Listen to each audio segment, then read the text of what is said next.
Ladies and gentlemen, I want to thank everybody for attending the Tuesday, August 27th Mississippi Advisory Commission on Marine Resources meeting. I would like to call Commissioner Mayfield to please lead us in the Pledge of Allegiance.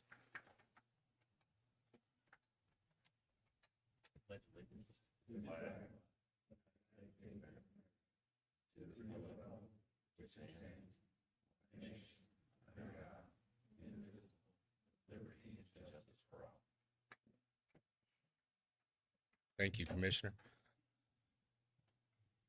General Spraggins, would you like to lead us in a prayer, sir?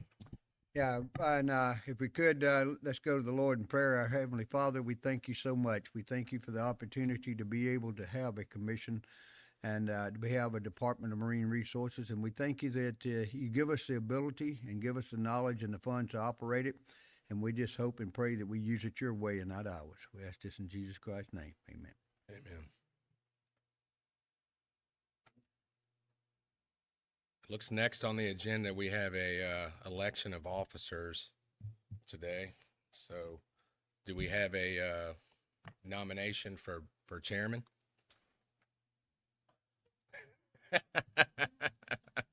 Between y'all. This is Commissioner Osborne. I nominate Cam. I guess we have to take a vote. We have a second. We had a second here. Yeah. Okay, any other nominations? All right. Do we have any other nominations? All right. I guess we'll take a vote. All those in favor of Cam as director, chairman, I'm sorry, please vote in favor. Jonathan McClendon, aye. Jason Osborne, aye. Matthew Mayfield, aye. All right. Do we have a vote for a co-chairman? As Commissioner Osborne, I nominate Jonathan. I'll second that. All right. All those in favor for Jonathan as co-chairman? Cam Roberts, aye. Jason Osborne, aye. Matthew Mayfield, aye. Sounds good. We good All to right, go? You got through All it. right. We got through that. Appreciate it. Boy, how much money did y'all put in that campaign? Well, it seemed like we're always caught off guard on those. All right, so we'll be here. Here we go. Down to B for you. All right, so here we go. Let's so we got approval of the minutes from July 16th. Does anybody have any questions or comments on the minutes? If not, can we get a motion to approve? Jason Osborne, motion to approve the minutes. Cam Roberts, I'll second the minutes. All those in favor? Aye. Aye. All right, Chairman, it's all yours. Oh, I'm sorry. Approval of the agenda. Do we have a motion to approve the agenda? Before we do that, I need to make a couple of changes to it if possible. And it normally states that we would have a meeting in September, but the 17th, but we need to change that to September the 16th if possible. Is there any problem with changing our meeting from 17th to the 16th? Anybody have, Don't if have we can, I need a motion to do that, to change the meeting.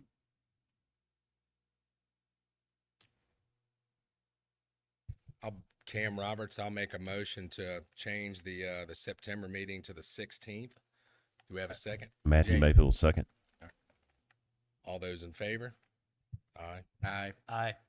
All right, one other motion, I need to move October meeting to Tuesday, October 22nd. We have Gulf States that week before and not going to be able to be here. And so wanting to see if we can move it to both of these at 9 a.m. And to October the 22nd. Do we have a motion to make that change in October? Jonathan McClendon, I'll make the motion. Matthew Mayfield, second. All right, all those in favor? Aye. Aye. All right. Now we can move on. In fact, now you can approve the agenda. All right, so I'll make a motion to approve the agenda. Cam Roberts, do we have a second? Second, Matthew Mayfield. All those in favor? Aye. All right, now All you right, ready all for me? yours, Director. All right, we if you did not get to make the show, but on the 31st of July, you missed a heck of a time. I tell you what, it was about 20 degrees up there and beautiful weather. You don't want to tell them a lie there because it's about 100 degrees, but it was a beautiful weather up there. Though we did have a good time. About 600 people showed up for our dinner that night, and so we had the one coast dinner, and that's where we go in and basically cook the fish and the shrimp and oysters, and we had a good time, and a lot of people showed up, and just want to thank our cooking team for whatever they did a great job, and that group is fantastic. You know, I've never had anybody tell me that I had bad food when they came to one of our tails. They all just rave about the cooking and how great it was. So thank them for that. But good deal. We're going to do it again next year. And it's a lot of fun. What we do it for is to sell our seafood. It is it's to be able to market our seafood. And when you get that many people coming from a lot of different towns in Mississippi, it really helps to be able to have that to show them how great South Mississippi is and how great our seafood is. Mississippi Wildlife, Fishery Parks and Marine Foundation. There's a new name now. It used to be the Parks and Wildlife Parks Foundation. Now it's a Marine because DMR is part of it. We're we're an equal partner with Wildlife, and we joined the foundation. We're going to be able to do a lot of things with that. We're going to be able to raise some money and be able to give scholarships for people to go to marine biology school or whatever, and to be able to study and be able to enhance what we're doing. We're going to be able to help our law enforcement with new type of equipment and other things that they would need, that we can go out and raise money to be able to get it, that we don't have the funds to pay for. By outreach, we'll be able to go out and actually do things in the community, with little things like fishing tournaments for the kids, and things like underprivileged and being able to help them, or the handicap and being able to do some type of fisheries or whatever to show them how, or to help them in tournaments or whatever. And we'll never forget our soldiers, our wounded soldiers. We'll do something with that. And the fact of where we may have a tournament with it. We'll probably have something to do with a governor's fishing tournament down the way. And that's where we'll be able to raise some money, and we'll bring people in and be able to fish offshore and onshore and have different tournaments and things. I think, you know, the DMR has not had a foundation since 2013. And so we've not been a part of it, but this is going to be a great thing for us to be a part of a foundation that now that if you want to give money, and if any of you out there has got a lot of money just laying around in your pocket you need to get rid of, you can give it to a 501c3 company and you can get a write-off for it, and we can also go to Department of Marine Resources. So this is going to be a great deal. One of the things, one of the projects we're going to start off with that the foundation wants to help us on is to work on the houseboats. And when you think about that, well, there's a lot of houseboats that have no way to be able to have sanitation or anything on them. And these are all up and down our rivers. We want to try to find a way to be able to buy the sanitation, part for that, and then have some type of way of cleaning it. And so that we can send something up and down the river on a normal basis and be able to clean out these houseboats. This will stop a lot of raw sewage going into our rivers, and which in turn gets down to our Gulf. So it's just something we're looking at. We want to help. We want to be a part of the solution, not a problem. So that's something that's going to help out. But we were very proud to be a part of this. Look forward to having some good things happen here in the very near future. Any questions on that? All right. Gulf Council. Well, Mr. Osborne got his first week of blood there, so he got to go to the Gulf Council with us. He's on it with us now, and we had a week of it here in Biloxi last week. It was pretty good. We came out fairly well with a lot of things. We a lot of good information brought out. A lot of things that's going to have to come back, and the IFQ program is something that we're working on. And what do we do? What do we do with the allocations? What do we do with the process in the future?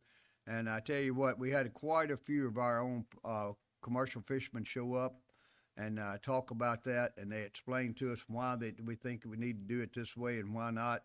So hopefully we'll listen, and hopefully something will come out good out of it. We did get on our recreational fishing and all. We'd had a commission that was started on it, and out of the 12 that was allowed in the Gulf, Mississippi got 3. So that means that we got more than our share. So that's pretty good. So we're proud to have that, and we got 3 people that's going to be on there for the recreational fishing, charter boat type, to be able to set some rules and see what we need to do, and be able to come back and give the council some information of what we can do in SSC. Mr. Osborne, you got anything you want to talk about on that?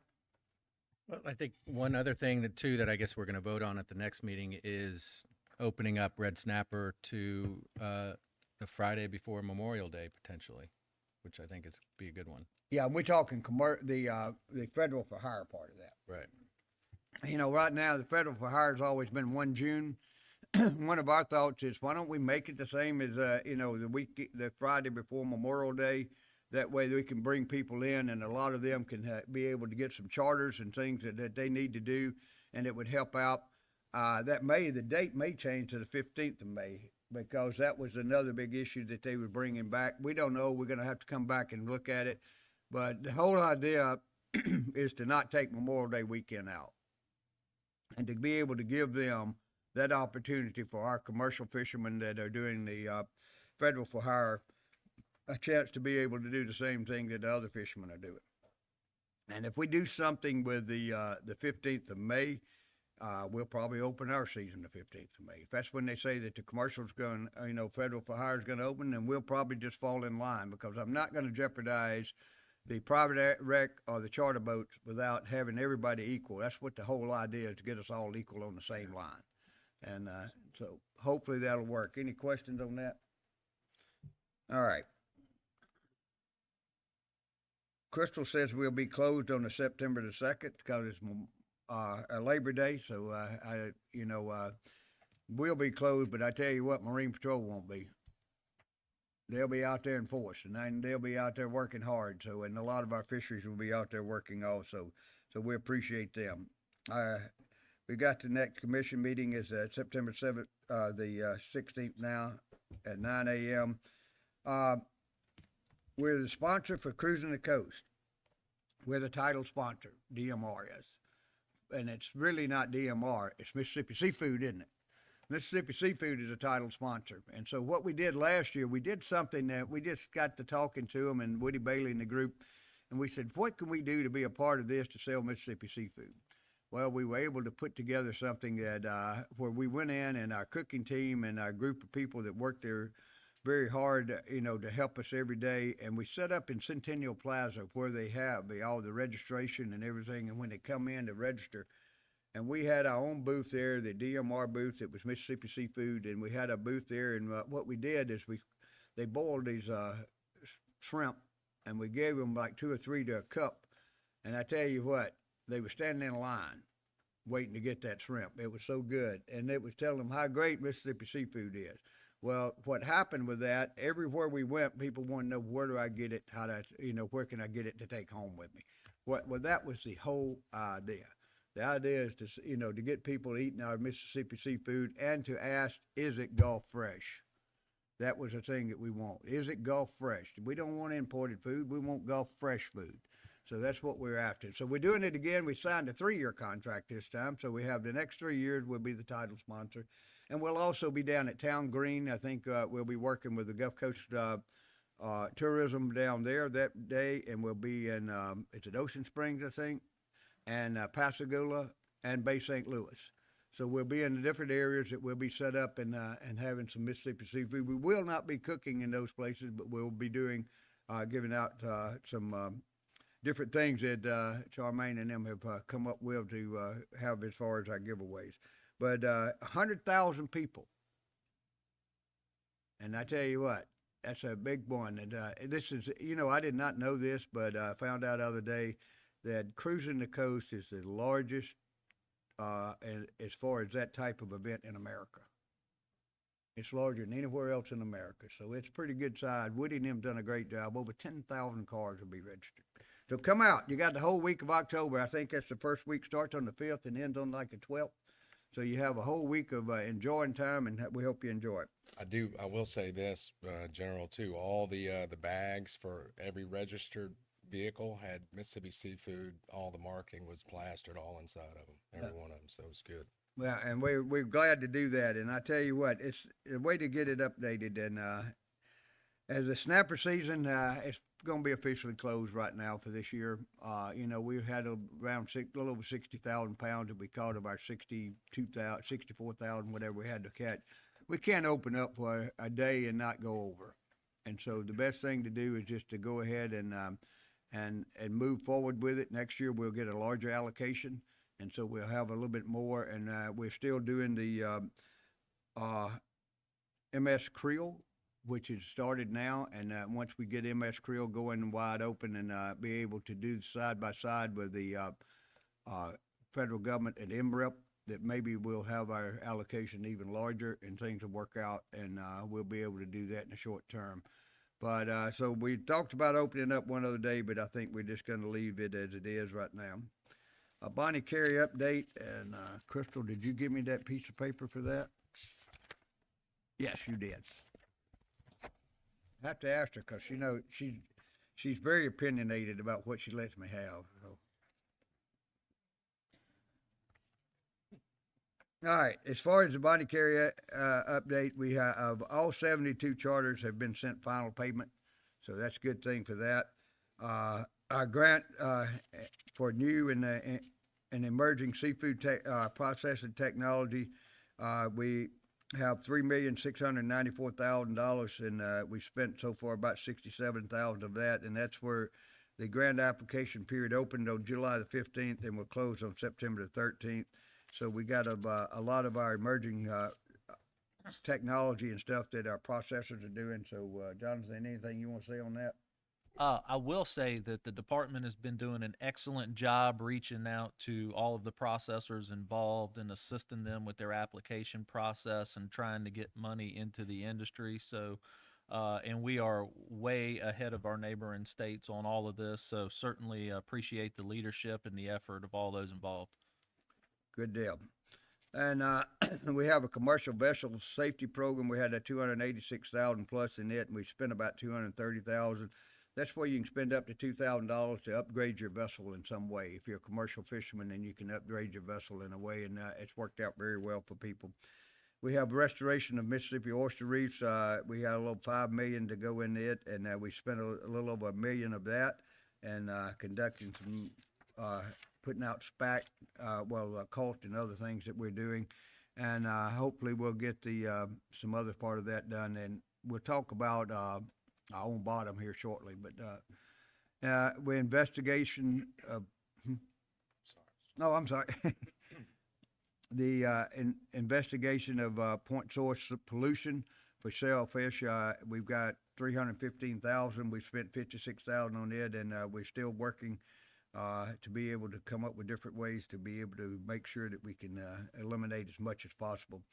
Expansion of the Mississippi derelict crab trap removal program. We funded 70,000, and we spent 11,000 of that with the public derelict crab trap in February. And we had 98 traps removed by 91 volunteers. That was pretty good. We have the Bonnie Carey response in Mississippi Western Sound Science Collaborative. We funded $1 million of it, and it has not begun at this time. We're working on it, and through USM and some others, and Mississippi State. We have Mississippi Seafood Marketing. We had 300,000 of it, and we're still working on it, and it'll be part of it. As I say, we're using different things. We have other programs that we have for the seafood marketing that we're using the funds for right now. Online commercial fishing is still, we're working on to be able to get to where you can buy your license online if you're a commercial fisherman. So hopefully that'll happen soon, and we'll be able to get something working with it. And the last part of it is we're development of shellfish harvesting training video, and we're working on it, and we got about $70,000 to put in that. Any questions on the Bonnie Carey? We're still working on finishing out all the commercial fishermen, and hopefully we'll get that done. We're basically working on appeals at this point and be able to pay them out. But, you know, we have been able to pay up to $108,000 of what they lost in that year, so that's pretty good. And we're the only state, I will say that, the only state in the Gulf that does that, that pays the fishermen. Any questions on any of that? All right, coastal markers is back out, so if you got copies of it in the room here, if you want a copy of the coastal markers, it's something just tells you what we're doing in DMR. The Camille Memorial at the Maritime Museum, you know, we moved it from, and that was part of DMR, and Heritage did that, and we paid to move that memorial over there, so if you was able to make it last weekend when they had it, and so we're good with there. And our derelict vessels, 164 of them have been brought in. That we have a derelict vessel, 128 of them have been removed. 36 of the vessels are pending removal, and 12 received court orders for removal. All right, other than that, any other questions on the update? Employment? Have anything on it? There we go. As you see there, the name Wyatt Webb was promoted to sergeant, and we have new hires of Lawrence McCutcheon and then Leslie Irvin, and they're both one's one of our new Marine Patrol officers, and the other one's an accountant working in grants. Any questions on that? Okay, any contracts? If you see, we had Silver Ship. We did a reverse auction to buy a boat there. And that's, we got two 27-foot aluminum hull vessels that we were able to purchase with them. And then we got invitation for bid for the EPA grant that we're doing for stormwater systems. Okay, any questions on those? If not, let's see. Update on actions. Thank you. Good morning. Our actions updates, so discussed at the June 2024 meeting was the commission recommended and the director approved the following motions. The first was to move today's meeting from the 20th to today due to the Gulf Council meeting. And our second motion, and which was recommended, was for 2 state saltwater finfish records for all tackle, one being a gray snapper of 15 pounds, 14.4 ounces to Mr. Joseph Rizzuto, and an Atlantic Creole fish of 1 pound, 9.6 ounces to Mr. Sean Cook. And that is our actions update from our June 24th meeting. Okay, any questions? Thank you, Director. Commissioners report. Do any of the commissioners have anything to report on today? No report. All right. We'll move on to Chief Wilkerson with the report on citations on Marine Patrol.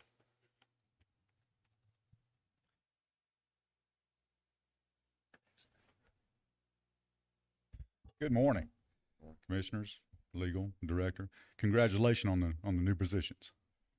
So, before we get started, I want to say a few things.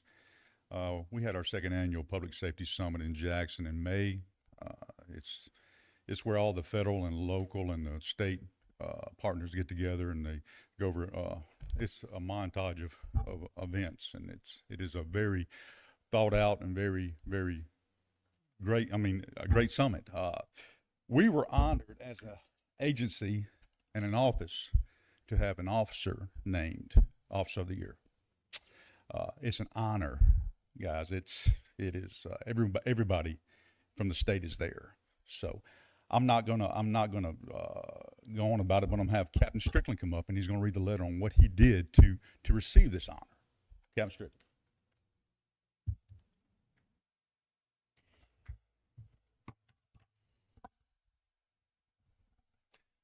Good morning. Thank you, Colonel. As Colonel mentioned at the DPS annual summit, we had an officer receive the Governor's Award for Law Enforcement Officer of the Year. The letter that we presented for that summit goes as such. At this time, though, before I do that, I'd like to have Corporal Comstock come up here and stand in front of the room, please. Put him on the spot. Good-looking rascal. As the law enforcement branch of the Mississippi Department of Marine Resources, we strive daily to uphold the mission of enhance, protect, and conserve. In this mission statement, public safety rises above all and is most important to protect. This has never been more evident than the selfless actions demonstrated by Corporal Comstock on Monday, March 20th, 2023. Corporal Comstock's actions on this day prevented the United States Border Patrol agent Timothy Davis from sustaining serious bodily injury and possible death. On March 20th, 2023, at approximately 12:13 hours, Corporal Comstock was traveling east on Interstate 10 in Biloxi, Mississippi. As Corporal Comstock neared exit 44, he observed United States Border Patrol agent Timothy Davis fighting for his life with a Hispanic male next to Agent Davis's patrol vehicle, which was located on the south side shoulder of Interstate 10. The Hispanic male was at the time in the United States illegally. Corporal Comstock, observing that Agent Davis had lost tactical control over the subject, without hesitation stopped his patrol vehicle and crossed 3 lanes of busy interstate traffic to aid Agent Davis in securing the offender. At the time Corporal Comstock arrived, the offender had gained top control on Agent Davis and was delivering damaging blows to his head and face region. Corporal Comstock quickly tackled the offender, knocking him off Agent Davis, allowing the 2 officers to secure the offender without further incident. Corporal Comstock's quick and decisive actions prevented Agent Davis from serious bodily injury, and as a result suffered only a laceration to his head. Corporal Comstock's role was pivotal in the sequence of life-saving actions that demonstrated on that day, as the possible outcomes, had he not intervened, could have been devastating. Corporal Comstock is a highly trained Marine Patrol officer and a United States Marine Corps veteran. And during this event, his training, supported by the acts of courageousness, put the lives of others above his own. And Corporal Comstock, like I mentioned, has been commended for his bravery and split-second decision-making by receiving the Governor's Award for Law Enforcement Officer of the Year. But we felt that it was important to recognize him at a local level and in front of his peers and the citizens that he protects down here. So at this time, Corporal Comstock, face the crowd.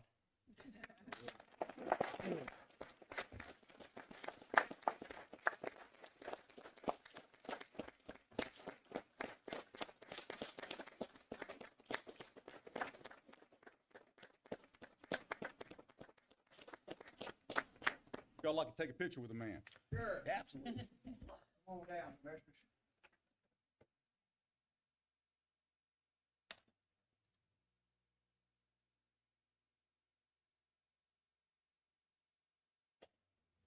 Come on in, Mom.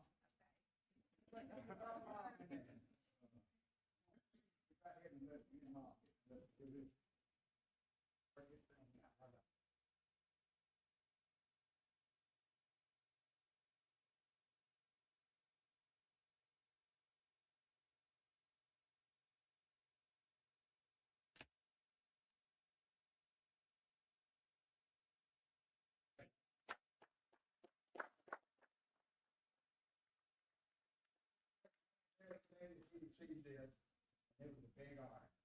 And it's an honor to be a mom, to have someone like this. I wanted the young officers to be able to get a reward of this type.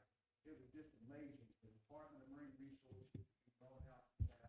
As small of an agency we are compared to Highway Patrol and everything else that's going on out there.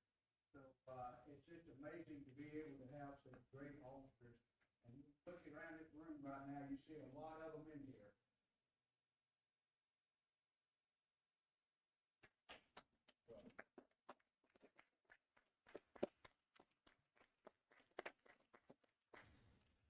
All right, back to business. I will say the director is correct. Every one of those officers that work under the Office of Marine Patrol and under DMR as a whole are stellar officers. They would do the same thing Garrett did. Garrett was put in the right place at the right time to save this individual, and hopefully they will remember that in the future. All right, we're getting back to this would be under the July 4th weekend month, so we're looking at the month of July. We had a busy weekend, as y'all know. I'm sure y'all were out there and enjoying the 4th and everything. We had a few oyster violations. They were pretty, I would say, more than we're just harvesting illegally on rocks and stuff like that. They were in possession of several gallons of oysters they had just harvested off up here or off a jetty. So That's pretty common, unfortunately, and that's very dangerous. The boat and water safety citations, they're a lot. Negligent operation, we had 22 of them. My biggest thing was child under 12 without a PFD. We had 12 of those. That's a no-no, and they were cited for that.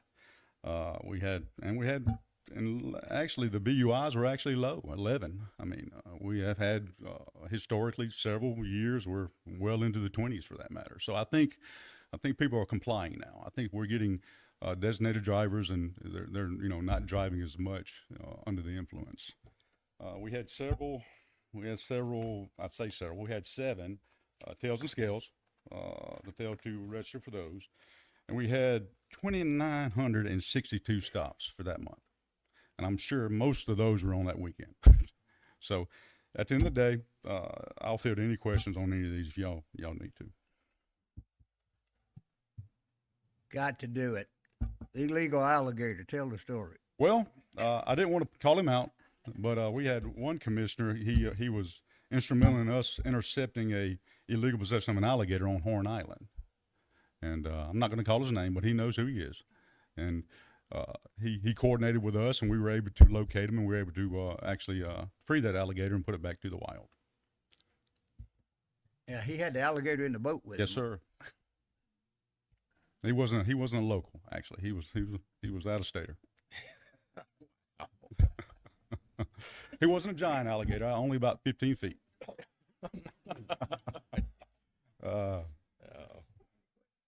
Any questions? Thank you very much, Chief. Appreciate Corporal Comstock, that act of selflessness. That's just amazing. So congratulations on that award for the whole department. I am proud of him, and I am proud of all these officers that work under us. Awesome. Thank y'all. Thank you. And I think it's only the second time that award's ever been given out. So that's amazing, to get there and to be the, I'm not even sure he did, how long you been with us? A year, 2 years? Almost 3. Yeah, I mean, hadn't been that long. So he was trying to get there as quick as he could. It's making his mark quick. Congratulations. Amazing. All right, moving on to coastal resource management. Looks like we have a wetlands permitting update by Willa. Oh, okay. Sorry. There we go. Willa couldn't be here today, so I am Alyssa Timms, the wetlands permitting team lead. So I'm going to quickly go over the numbers for the first half of the year. Turn on your mic. Oh. It's on. I'm just short. I'm sorry. These tall guys moved it, and now you can't hear. All right. So I'm going to quickly go over the numbers from the first half of this year. So as seen on this table, between January and June, we have completed a total of 388 actions. This is made up of 323 regulated activities and coastal zone consistency determinations. It's 49 reviews and pre-application meetings, and there have been 17 violations. Of these violations, 6 received after the fact certifications, 5 were resolved, and 6 were determined to have no violation. Just gotta push this button. Whoops. So how this compares to previous mid-year reviews. So our total actions are down slightly from 2021 and 2022, but a little bit higher than last year. So that's the same for the regulated activities and coastal zone consistency determinations. The numbers for reviews are about average, and our violation numbers, unfortunately, have been trending upward for a few years. So that's all we've got for y'all. Do you have any questions? Any questions? Thank you very much. All right, thank you. All right. City of Ocean Springs, coastal wetlands, Phil.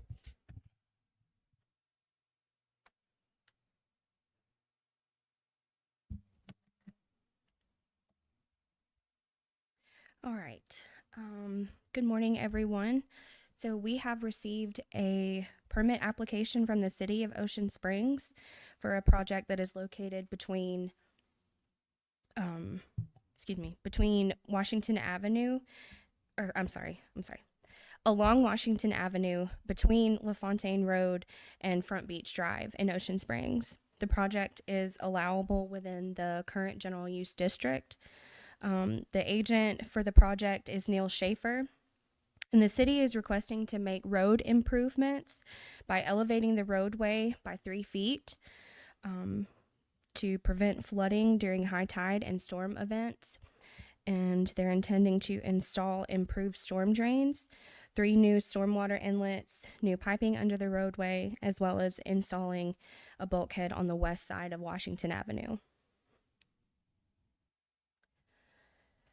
To accomplish these road improvements, the applicant is requesting to fill 462 square feet of coastal wetlands, which includes 217 square feet of existing road, 48 square feet of shoulder, 74 square feet of unvegetated water bottoms, and 123 square feet of vegetated water bottoms. For unavoidable impacts to coastal wetlands, the applicant is requesting variances, which will be discussed in a later slide. They're also requesting to fill 833 square feet of non-tidal wetlands. Again, here's the project location. It's on Washington Avenue between LaFontaine Avenue and Front Beach Drive in Ocean Springs. And then on the left side, we have the project diagram, which includes both tidal and non-tidal impacts, as well as just an aerial of the project area on the right side of the screen. The city is requesting 3 variances for the unavoidable impacts to coastal wetlands. Their justification for the impacts state that no alternative sites or construction techniques are available. There is significant public benefit in the activity, and a public hearing has been held. For the impacts to unvegetated and vegetated coastal wetlands totaling 197 square feet, the applicant is proposing to remove approximately 200 square feet of debris from coastal wetlands located west of the Fort Bayou Bridge on Washington Avenue. Additionally, any vegetation that will be impacted by this project will be removed and relocated to nearby marsh habitat outside the construction zone. This project ran in the Sun Herald on 3 separate Sundays, which were June 30th, July 7th, and July 17th, and was published on our website from June 27th through July 27th. No public comments were received. We also held a public hearing on Tuesday, July 23rd, and received 1 comment in favor of the project. MDEQ provided no comments on the project, and MDAH had no objections. Secretary of State is requiring a rent-exempt lease. After a thorough evaluation of the project based on the decision factors in our coastal program, the project would serve a higher public interest by ensuring that residents of the area will have a safe means of travel during storm events and evacuation if needed. Therefore, the staff recommends a motion that the Commission recommend to the Executive Director to approve the requested variances and approve the permit as requested. Are there any questions?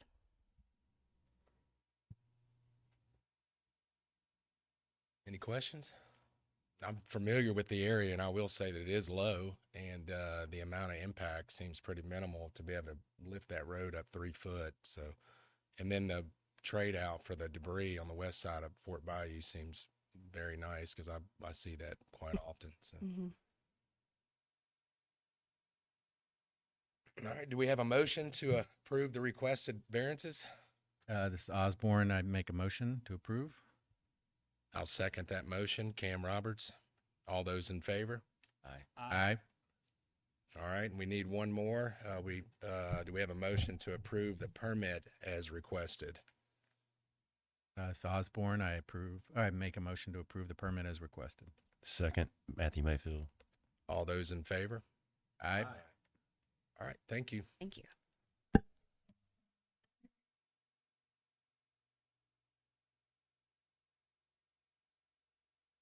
No presentation. All right. Ms. Charmaine, Public Affairs. Good morning. The Mississippi Department of Marine Resources had 28 media mentions since the July MACMR meeting. News items included Commissioner Mayfield's appointment to the MACMR, the Bonnie Carey Spillway Disaster Grant Program for seafood processors, the Katrina Key expansion, and MDMR joining the newly named Mississippi Wildlife Fisheries Parks and Marine Foundation. The Office of Marine Patrol took part in the Back to School Health and Wellness Fair with the City of Gulfport on July 27th. The Office of Marine Fisheries hosted a biology class visit from GCRL on July 19th. The Lyman Hatchery hosted a tour with the Marine Life class from MSU on August 5th. Robert Gruba and IT gave a Gulf Sea Life presentation to the Fly Fisherman Club on August 7th. And IT, along with Rick Burris, gave a presentation to the 2024 Gulf Sea Life Scholars on August 15th. Do we have the slides? On July 31st, the agency cooking team served Gulf Fresh Mississippi seafood to an estimated 600 guests at the Neshoba County Fair. So here are some photos from that event. And the cooking team also served Gulf Fresh seafood last week to nearly 100 guests at the Mississippi Gulf Council reception on August 21st at the Maritime and Seafood Industry Museum. And on August 3rd, Chef Erica Light from Sola in Oxford represented Mississippi at the Great American Seafood Cook-Off in New Orleans. A total of 13 chefs competed from throughout the U.S., and Chef Erica won second place in the competition with her dish, Snapper Pascagoula. Third place was awarded to the chef from Maine, and first place to the chef from Massachusetts, making Erica the only Gulf state to place in this year's competition. And we're very proud of how well she represented Mississippi. Amazing. Thank you very much.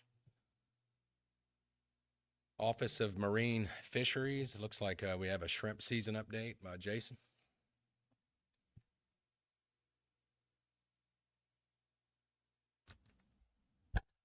Good morning, Commissioners. Just providing an update since the last time we presented back in May on the shrimp season so far this year. So looking at opening day effort, we do go out every year on opening day and do aerial survey and on the water interviews. This year we saw 46 boats out. You'll see that we saw a pretty sharp decrease beginning in 2018. This year the season did open on May 29th, and the average opening date is June 7th historically. But four of the five previous years, we have opened in May. Looking at license sales, this is for the 2024-2025 season so far. We do see a continuation of the trend beginning back in 2010 when we had the oil spill.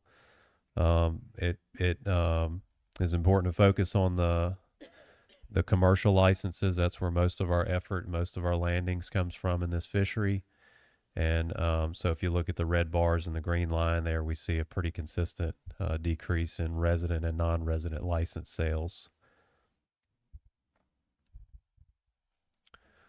Looking at landings and values for the fishery so far, the 2024 obviously is just through July, but we do see a continuation of a decrease.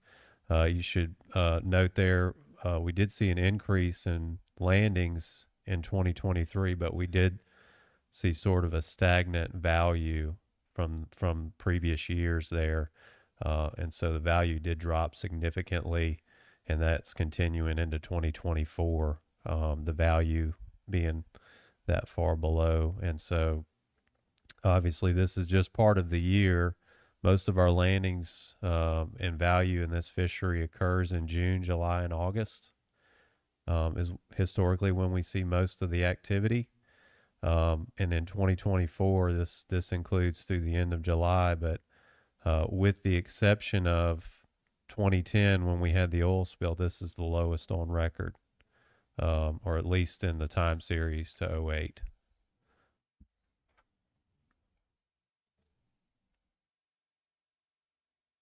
Monthly landings versus our 5-year average. Every month with the exception of January and May, we're seeing a pretty April as well. We're seeing a decrease in landings. And it should be noted that in January, it's still relatively low most years, but we did see a big increase in landings. That shrimp is not likely to be harvested here. That's coming from federal waters or other jurisdictions. And then looking at shrimp prices on average, so it should be noted this is across all market sizes. So this is including our larger shrimp and smaller shrimp, just on average by month. Everything is below $2 a pound other than March. So if you remember back on that previous slide there, the landings in March are relatively low, very nominal numbers compared to what we see in other months where there's a lot of activity. So even though we saw this large jump in value, that may be from one or two trips, literally, that were landed, big boats that were landing shrimp at one of our docks. So on average, though, if we look across for the whole year, so the figure to the right, we're less than $1.50 a pound on average, and that trend line kind of indicates what we've been seeing is there's a lot of fluctuation from year to year, but on average we're seeing less and less, and that's the opposite direction of what you would expect. Everything else is going up, and with inflation, the cost of their expenses, mainly fuel, which is the largest cost that they face in the shrimp fishery, is continuing to increase, and then we see this decrease in average value of the product. So with that, I just, we've said this before, we like to encourage consumers to be conscientious with their buying habits, try to shop local, try to support our local fishermen, buy at the dock when you can, ask your restaurants where that shrimp comes from, because what's driving these low prices are imports. And so the imports are controlling the market. There's so much of that product that's coming in, and it is not a fair playing field, so to speak. So if we can increase market shares for the local harvesters, that would help. And I'll take any questions y'all have. From what I understand is the population of shrimp's good. We just don't have the fishermen. Is that?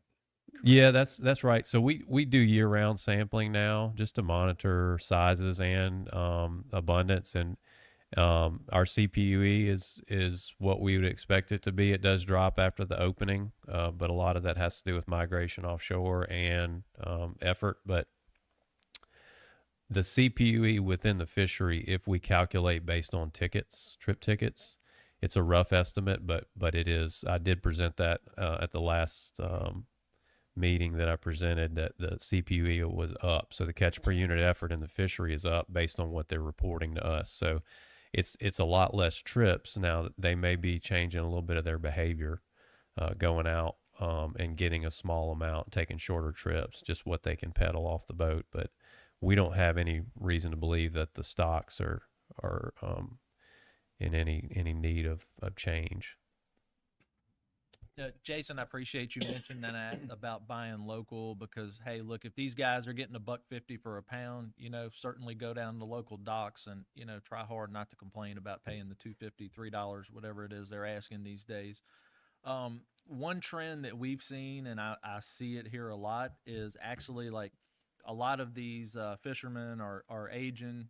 Their children aren't in business. We've seen several boats repossessed in the past 6 months. We've seen several boats sold in the past 6 months. And, the price of a replacement boat is several $1 million. So nobody's going to go out and pay that right now in the shrimp business. So I think that it's important to note that, as these boats go away, like they're not returning. So the people that are left are right exactly what you said, trying to increase the catch per unit, every time that they go out to make up for some of the lower prices. So, and I'm just curious, like, how has the Mississippi numbers, do you know how they compare with, say, Alabama, which is a similar fishery? Louisiana's got a much larger coastline. But as far as license sales or landings, or what are you talking? So we typically present at the ASPA meeting in the spring, and Louisiana presents, Alabama does not, but Louisiana is experiencing very similar numbers. Federal permit holders activity in that group is steadily decreasing. The number of active federal permit holders is going down. And so I think there was an amendment a few years ago at Gulf Council where once we hit a certain threshold of active permit holders, they have to reevaluate whether we open it back up. So there's activity, lessening activity across the entire Gulf. I can't really speak to Florida, but I know in Alabama, they're seeing the same thing, just talking to the managers over there.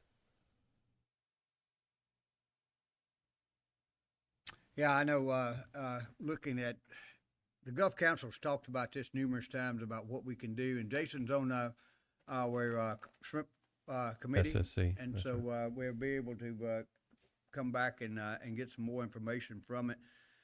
How do we stop it? We don't stop it. The only way that, if you wanna continue to eat Gulf fresh shrimp, you better buy it. And you better continue to buy it, because otherwise, as you said, Commissioner, once that boat leaves, it's not coming back. And as long as we keep losing these boats, and we're gonna lose them when somebody can only get $1.50 as a max. I mean, but you know, when you think about it, what it costs $5 a gallon for diesel and whatever it is to run that, and right now they're having to go out into the deeper water to catch them because their shrimp have moved out. It takes a lot of money to do that, and with the ice and everything else they have to buy, just the overall deal. And these local ones, if you don't demand local fresh seafood when you go into your restaurants, then shame on you. Because that's what you should do. You ought to tell them, I don't want an import. I want this. And that's what will stop them from doing it. And I don't blame them. I'm not after those restaurants. I'm not blaming them for anything. But what I'm telling you is, if you ask for local fresh and everybody says, I don't want it if it's not local fresh, if it's not fresh from the Gulf, I don't want it, then people will start serving the right thing and they'll do what we need to do. And that's what we need. We need that. And you need to go down to the dock. And I tell you what, go down and buy it. And, go buy it off of that, or either to your local markets and buy the seafood, and make sure that you ask them, are you getting a little Gulf fresh too? Make sure you ask that question. That's the only way we're going to be able to do anything with this. We thank y'all for all the hard work you're doing on it, Jason. We know y'all working hard every day, and it's up to us as a consumer to make the decision if we want to keep this fishery or not. Thank you. Thank you, Jason. All right. Looks like we have a update on the upcoming on-bottom oyster lease with Jason.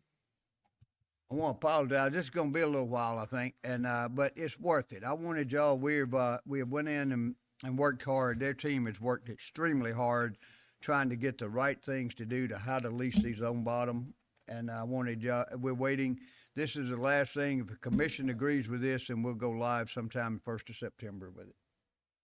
Thank you, Director, and good morning to everyone. As he did mention, it will be a little bit, so please bear with me. But if you have any questions, let me know. I'll be happy to answer them at any time. I wanted to give an update regarding the on-bottom mollusk and shellfish lease process for 2024. As you may know, we did do an application process last year. Towards the end of it, we identified some inconsistencies. We didn't want to move forward with those inconsistencies. So the agency and the Mississippi legislator asked us to pause it and try again in 2024. So that's where we're at right now. This past legislative session, Senate Bill 2648 was passed, and it tasked the agency with establishing a system to qualify applicants, and it also stated the 5 metrics that we should follow to develop a program. So with that Senate bill, the agency worked and developed a program, and that's what you see here. This is the complete process, and we developed a web page, and we hope that the public can understand it, gain the information, and then apply for the necessary leases in areas that they deem necessary. So I will go over the web page and the application. First off, this is the landing page that will be on the DMR website when we go live. We are not live yet, but in the near future, we hope to go live. It's broken out into 4 sections: program information, what you need to know, how to apply, and then the application and review. So first off, this is again program information. So it just gives you the who, what, why, and what we're doing.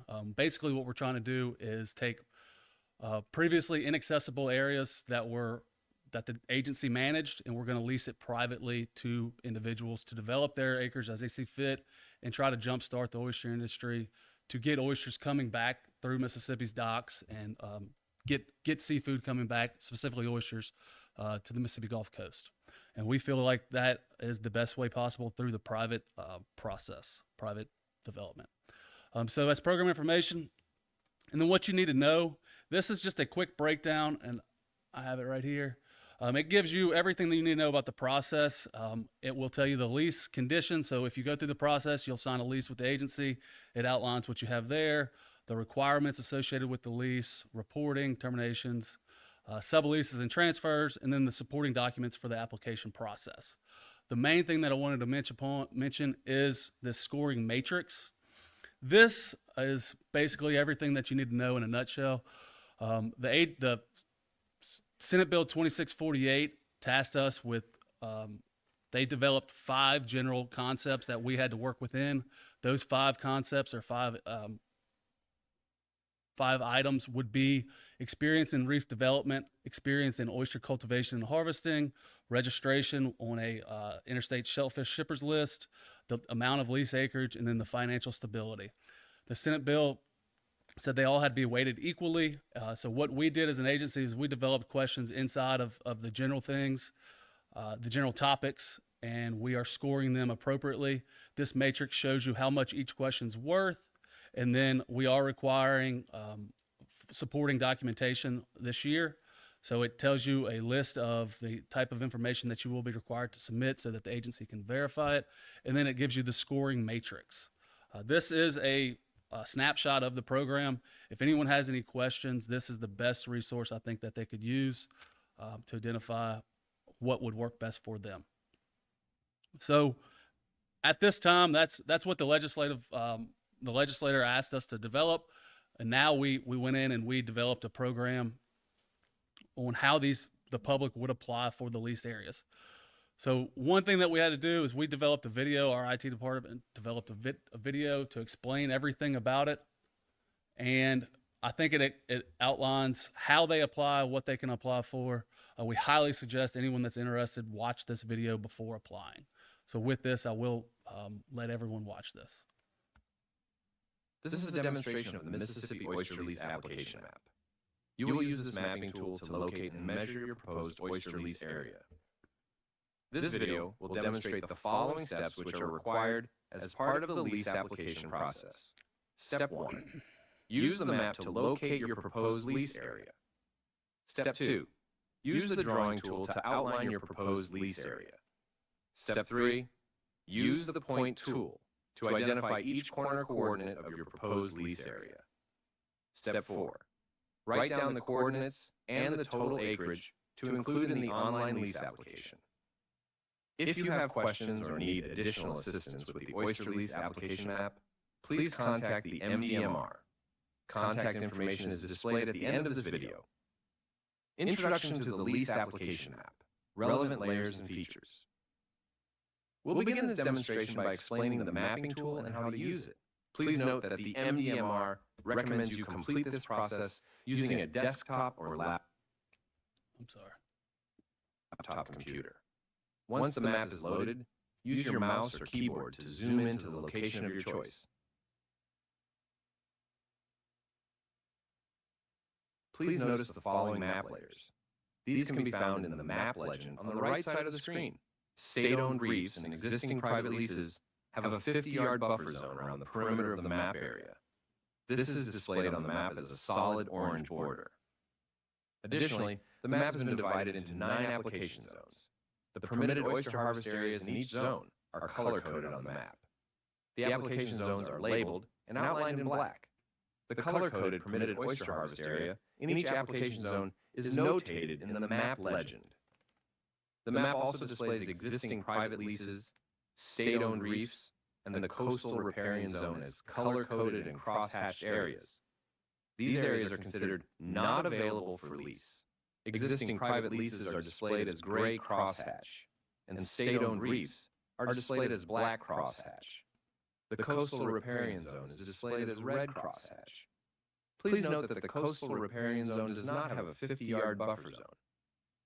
Lastly, please note that the open water blue area in or out of the labeled zones is non-permitted waters and also not available for lease. These waters also do not have a 50-yard buffer zone. Please note the following program changes for the oyster lease process. Oyster harvest areas have been divided into 9 zones. Each zone is labeled and color-coded on the map. Also, applicants will be able to request areas with more than 4 points this year. Please keep in mind that the MDMR's goal for lease areas is maximum resource utilization. Leases with up to 8 points can be requested via the online application. If you wish to request an area with more than 8 points, similar to the example below, you must make an appointment with MDMR staff for assistance.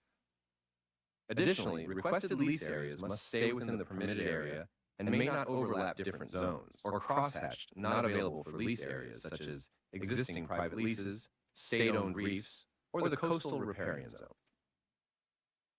As a reminder, existing private leases and state-owned reefs have a 50-yard buffer zone. This is displayed on the map as an orange border. Requested leases must not overlap with these buffer zones. In the event that 2 requested leases are adjoining, the 50-yard buffer zone will be divided equally into 25-yard buffer zones. Failure to comply with these requirements may result in the rejection of your application. Drawing a polygon for your proposed lease area. Now that you're familiar with the map, select your proposed lease area by zooming into the location of your choice that is available for lease. Because applicants can choose up to 8 points, a polygon or rectangle may be requested. Also, please keep in mind that lease areas should not overlap zones or other crosshatched areas and buffer zones, and that the MDMR's goal for lease areas is maximum resource utilization. To select a polygon area for lease, click the Draw button, and then click the Draw a Polygon button. In the Draw interface, click the Show Area Measurement button. Then use the drop-down box to select acres. Then, place your cursor in an available to lease area and click to create the first point. Move your cursor to the next point and click to add to the polygon area. Repeat this process to create a polygon of the area you wish to request. When you have completed the polygon, double-click to finalize the shape. Once finalized, the area and acreage will show near your shape. As a reminder, the requested area should not have more than 8 points and should not overlap zones or other crosshatched areas and buffer zones. If you wish to request an area with more than 8 points, similar to the example below, you must make an appointment with MDMR staff for assistance. Drawing a rectangle for your proposed lease area. To select a rectangular area to lease, click the Draw button and then click the Draw a Rectangle button. Again, please keep in mind that lease areas should not overlap zones or other crosshatched areas and buffer zones, and that the MDMR's goal for lease areas is maximum resource utilization. In the Draw interface, click the Show Area Measurement button. Then use the drop-down box to select acres. Then place your cursor in an available to lease area and click and drag to create a rectangle. Next, in the Draw interface, click the Select Feature button. If you want to rotate the orientation of the rectangle, click the boundary of the rectangle, and then click and drag the circle above to rotate the rectangle. Click the Select Feature button again to deselect. As a reminder, the requested area should not overlap zones or other crosshatched areas and buffer zones. To see the acreage label again, select your shape and zoom in to make the label appear. Also, if you need to clear your drawings or selections and start over, select the Clear All button in the drawing interface. Using the Point tool to identify the corner coordinates of your proposed lease area. For the application form, you will need the corner or point coordinates of your rectangle or polygon. Get the coordinates by clicking the Draw a Point button, then clicking the Show Location Measurement button, then placing your cursor on the corners or points of the lease area and clicking. Write the coordinates down for all corners or points of your shape. These coordinates will need to be entered in the lease application. If the labels are not visible, zoom in to make the label appear.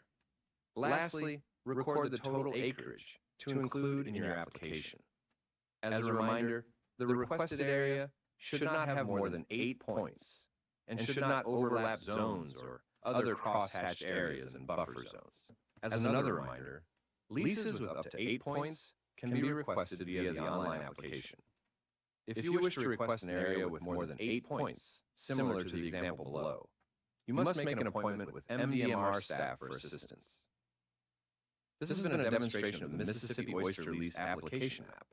If you have any questions or need further information, please contact Jason Ryder by phone at 228-523-4037 or by email at oyster@dmr.ms.gov. Okay, so that was the brief overview of the video and how to apply and what the map does. And then as you scroll down through the website, the step 2 would be use this tool right here to identify your areas. As mentioned in the video, we're trying to lease out this area as efficiently as possible. And we understand that it's a little complicated if you're not familiar with the software. We are happy to help you identify the coordinates and submit an accurate application. So if you do need help, please come to the DMR and we'll help you at any time. So you use this tool, this map, to identify your coordinates. You would write down your total acreage and then the coordinates associated with your lease. The next step through the process would be to gather the necessary documentations. As mentioned before, we are working within the metrics identified in the Senate bill. And with those, the verification process would be documentation for the individuals. So we're suggesting you get that information before you apply. And this is some of the information that you may need. Once you have all that information done, you would submit the application, and I will run through that briefly. The application is done online. It is a standard application that you see through various websites, but you would put your application information in here. You would answer the questions as they apply to you or your business. If you have a business, you can apply under your business or as a private individual. Either way is fine. And if you have questions with that, we'll help you. So here's an example of a question. Experience in reef development. Has the applicant previously held a valid private oyster lease in Mississippi or any other state? If so, please indicate the length of time that the private lease has been held for. And then again, this is your scoring matrix for that question. The individual would click, if they had 14 years, they would click their 14 years that they have a lease. And then this supporting documentation tab would be an area that they would prove to us that they have the lease. The supporting documentation is just as important as the number of years. During the last process, the application was the final step, and that was a one-stop situation. This year, we're taking a different approach to where if you click 14 years and you submit documentation for 10 years and you're missing the remaining 4 years, email us, call us, say, I'm going to get you that information at a later date. We'll put it in your file. You will not be penalized if you don't have the information at the time that you submit the application. It will be a window to apply. It won't be a one-day type situation. You will have plenty of time to apply and get us the documentations that are required. So you would go through the application. There's multiple questions and multiple areas to support, to upload your documentation. If you can't do it online or through the computer, you're more than welcome to bring it to the agency. We'll scan it, make copies, and put it in your file. We're trying to work with the applicants as best as possible and make it as easy as possible for them to apply for acreage this year. As you can see, so the questions are going through. You're just going to work through. This would be the area that you put your coordinates in. And then you would type in your coordinates that you got from the map viewer beforehand. And then one other thing that we do have with the application process is your financial stability. So you would submit all this information, you would check this box with your financial stability, and then you would actually submit the application. But one of the 5 processes for us to grade applicants on is their financial stability. we did contract with an accounting firm, and all of that information will be sent directly to an accounting firm and will be reviewed and scored by the accounting firm. The agency is allowing them to take those documentations, review them and score them, and then send us the score back. So what will happen, you will submit this application online. You will get a follow-up email with another link that you can submit your documentation directly to the CPA firm. So this is the total application. Where's it at here? And step 5 is you would provide your financial documentation. At that point, once you have your application submitted and your supporting documentation turned in, the agency would score and review them and then coordinate with applicants on their leases and hopefully identify the area and work with them to execute subleases. So at this time, I think I covered everything, but Director, do you have anything to add? No, just that, as you said, there's 5 areas, and that was put in our legislation that the 5 areas that we would grade, and those things are graded equal, 20 points equal. That's where you get, and according to where you grade in those 5 areas, is what your overall grade will be. And as far as the financial part of it, we will not see anything that you send us. You won't send us anything as far as your financial. It will be sent to a certified accounting department, and they will have that information. So it's not something that's going to be publicized or anything else. It'll all be very well protected through them, and then they will give us the grade that you get financially. So if they have any questions, they'll work with you on it, and they'll talk back and forth about your financial capabilities of doing it. The major thing, number one, we want to lease it, as Jason said, we want to get the most use that we can get, and we want to do it for the best thing that we can do to lease each piece of property, and how we can do that to be able to do it for the state of Mississippi to get the best benefit out of it. And I think this is the greatest thing. It's going to be fantastic if we get it right. I'm sure there'll be a glitch somewhere. Nothing's ever perfect. But we'll work through those glitches and we'll do what we need to do. But if you have any question, always come to the staff and ask them. They will help you. They will bend over backwards to help you anyway. They'll help you fill out your application. They'll sit down with you and go over everything that you need to do. So don't don't feel like that if you don't know what you're doing, that you're left out. No, you can come to them and talk to them and they'll help you. And I think this will work out. The team has put together a lot of effort with this, and I hope it works out. And I hope everybody's satisfied. Everybody's not going to be happy because somebody's going to want the same piece of property that somebody else wants, but that's just part of life. And, what we're going to do is do by the best ability that we have to give it to the most deserving. And so that's what we'll do. It's the one that can do the best for the property. Looks like a very fair, thought out evaluation vetting process. I got one quick question, Jason. If you say September 1 is when you guys start receiving applications, and I'm not really sure, I know it's going to be new, how long it's going to take to actually award, but once they're awarded, is there any timelines to hold the leaseholders accountable for actually starting a culture? So yes, part of the updated regulations that we passed earlier this year, they do apply cultivation requirements and propagation requirements, and we actually have them outlined here. But they do have metrics that they have to meet. 50%. They have to meet a certain percentage of the acreage they lease. They have to develop it by certain years. Perfect. So yes, that is not a situation where they can just take the acreage and never use it. Yeah. We wanted them to use it.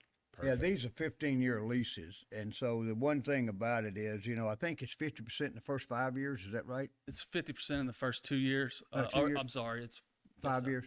And so if you go and you lease 500 acres, then you're going to have to culch at least 250 of that acres in the first 5 years.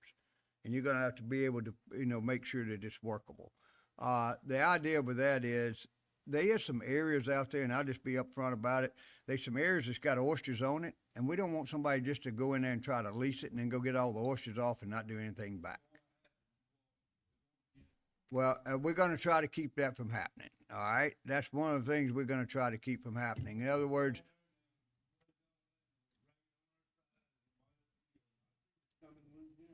Yeah, and once again, sir, I know that nothing's perfect, right? We're going to give it every effort we can to make sure that it doesn't happen that way, and because we want to make sure that when a person goes in and a person says that they want to lease this acreage, that they can financially and they have the knowledge to be able to maintain it. Because it's not going to be something that we're just going to let somebody come in and do the fly-by-night thing as much as possible. We're hoping we're going to able to stop that. And I think this is the best way we know how to do it. And, once again, we may learn a lesson here. Well, we'll learn it, okay, and we'll move forward. But right now, this is the best way that we can do it and to be able to say that you're going to be able to take care of what you're doing. So, if no one has any further questions, I think that's completed for me. So, thank you all. Thank you, Jason. I would like, if I could, Sandy, I think if I could get a motion for the commission to accept this process. Gentlemen, I'll make the motion, Jonathan McClendon, for the commission to accept this process. Jason Osborne, second. all those in favor? Aye. Aye. Thank you. Thanks, Jason. Whew, Trevor, you have got your work cut out for you this month. It must have been a good month of fishing. So, 8 records today. Start off with my favorite of the barracudas, the Guanchanche barracuda. It's a new record. We don't see these very often. 1 pound, 3.36 ounces. Angler was Mason Hallman. There's a picture of the fish. There's a picture of the angler with the fish.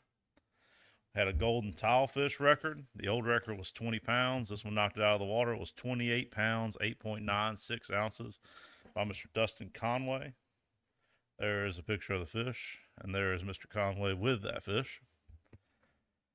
Had an all tackle record for white bone porgy. The old record was 2 pounds, 5 ounces. The new record is 3 pounds, 8 ounces. The angler is Mr. Garrett Jones. The picture of the fish, and there's a picture of Mr. Jones with that fish. We had a couple fly tackle records, or one. It's a silver perch. It's a new record, a whopping 2.4 ounces. Angler's Mr. Alan Williams. There is a picture of the fish. There is Alan with that fish. Had a youth conventional tackle. It was a black-nosed shark, 16 pounds, 10.24 ounces. That is a new youth record. Mr. Braxton Nikes. It's a picture of the shark. There is Braxton with that shark.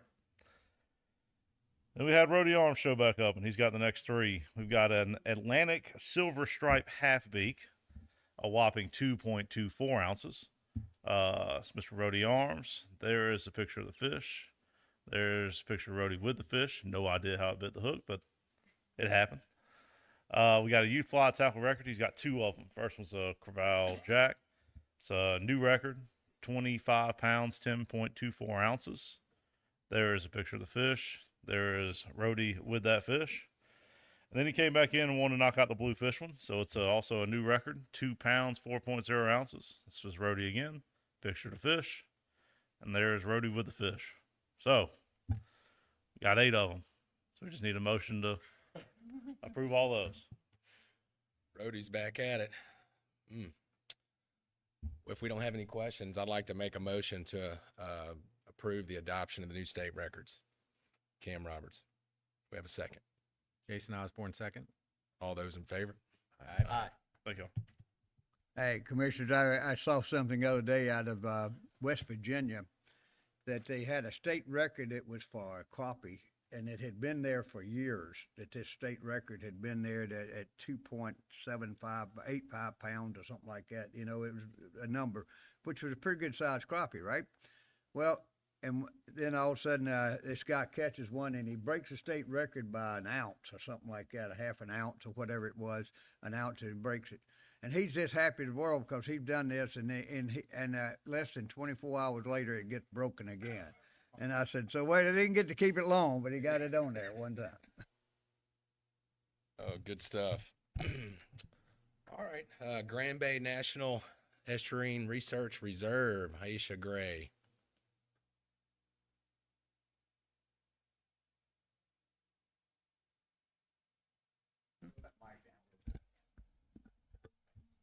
All right, great. Good morning, Director, Commissioners. It's been a busy spring and summer at Grand Bay, and so I wanted to share some of our highlights. One of the things we do every year is work on teacher professional development workshops.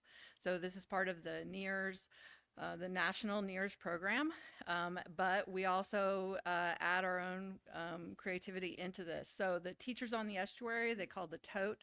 That's part of the National NEARS programming. And this year we did a workshop called Enkindled in Ecology, Igniting Habitat Restoration. And we brought teachers out for 3 days and did a variety of programming with them out in the habitats, in the classroom, and also sent them back to their classrooms with curriculum. In addition, we worked on 2 other workshops that we did as one-day workshops. So we did 4 additional teacher development workshops, and this is in response to our community of teachers who have asked for shorter workshops and things that they could learn and take back to their classroom, but they didn't when they weren't able to commit 3 days to the actual tote. So we did 2 of those. One's called Let's Get Batty, where we learned about bats on the Mississippi Gulf Coast and also built bat boxes that they could build in their classrooms or at their schools. And we did another one called Fun with Frogs, same kind of thing, where we learned about all different kinds of frogs on the Mississippi Gulf Coast. And then we built this thing, ooh, you can't really see it very well, but called the Amphibie Inn. And so it's a pretty simple design. It's just a pot that you might buy from the hardware store filled with soil and rocks. And then it will, if you look down in it, these PVC pipes are pushed in there, and then little frogs go in and they sit in there. It's like a little refuge for them. And so it's a little dark for you to see it, but I don't know if you can see the frog in there, but, oh, you can see it back here. Oh, good. Additionally, we did all, like we do every year, we went to all kinds of different community events, and we had booths and talked about what we do and what the DMR does. Our DMR intern this year was Ashley Fuentes. She's from Texas, and this is her at the Stay Safe and Play event, which was in Biloxi. We also did summer library programs. So we went to libraries in George County, Ocean Springs, Van Cleve, St. Martin, Goshen, Pascagoula, and Moss Point. And we talked about having safe and fun outdoor adventures with kids in libraries. And this is a really good highlight. So we have this program, which is an external program that we got from the National Academy of Sciences. And we call it BRACISH, but it stands for Biodiversity Relationships, Aquatic Chemistry Knowledge in Saline Habitats. And we had a field trip with Moss Point. And so we had kids from Moss Point Middle School come out on May 8th, and they had one of the most epic field trips that we've ever had, when a pod of 30 dolphin followed the Miss Near all around during the time that they were sampling water chemistry. So it was a really great experience for a lot of kids that often don't get on boats and don't get near the water. And so, but now we have very high expectations are coming from the community, or people are expecting to see dolphins every time they come to the Near. Finally, I want to tell you about National Estuaries Day. We do this every year. It's part of a national celebration at all of the Nears across the country. And ours is called Seaside with a Scientist. So we invite you to come out. You're going to meet our scientists, our water quality scientists, our bird scientists, our restoration ecologists, and you can tour the waters of the reserve as you see the work that they're working on. And this is Saturday, September 30th. There's boat rides from 8 to noon, but we also have the building open from 8:30 to 2, and you can meet some of our partners and see some of the other activities that we have around. And that is the website where you can sign up, and it goes live on Friday. Tickets go fast. That's all I had. Thank you very much. Impressive, the educational aspect of everything you guys are doing over there. Great job. Thank you. All right, moving on. Do we have any other business this time? If not, we do have one public comment by Mr. Greg Sanak.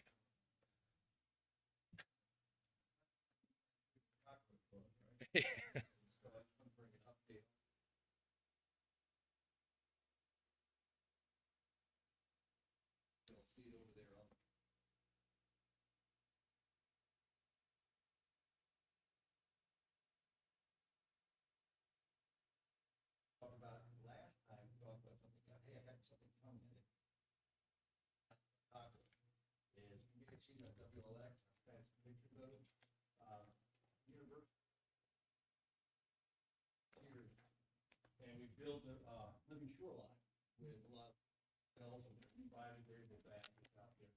We have a lot of volunteers and right at the Sun Herald did for you guys to read through, but a lot of recognition. People love it.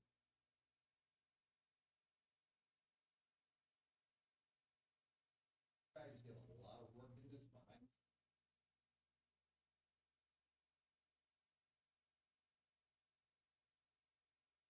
All these out there, we have.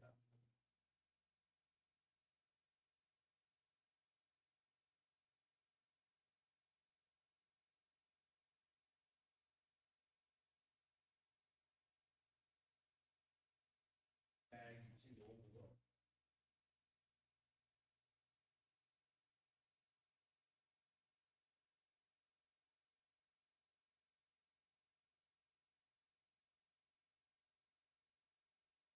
Oh, hey, now I'm a lot better. Let's start over again. My name's Greg. No, we're not going to go through this again. But we're going to be doing this a lot more. The Mississippi Gulf Fish Banks is known for building reefs offshore, sinking ships, and we're doing a lot more of that.